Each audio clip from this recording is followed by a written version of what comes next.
تو حوثی باغیوں نے سعودی عرب پر حملہ کر دیا اور ان کی 2 بڑی آئل فیلڈز تباہ کر دی۔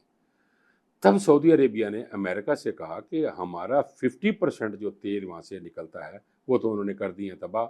اور آپ اس کا کوئی جواب نہیں دے رہے اور آپ اس میں ہمارا کوئی ساتھ نہیں دے رہے، جو کہ سعودی عربیہ نے اس کا الزام لگایا ایران کے اوپر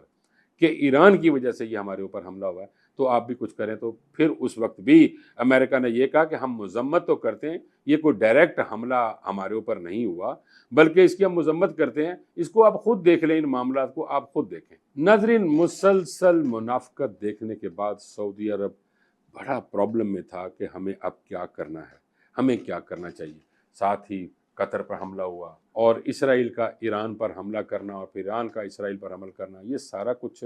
دیکھا جا رہا تھا۔ اس معاملے میں بھی امریکہ نے اسرائیل کا ساتھ دیا اور اسرائیل کو خوش کرنے کے لیے اپنے B-2 بمبار ایران پر برسا دیے۔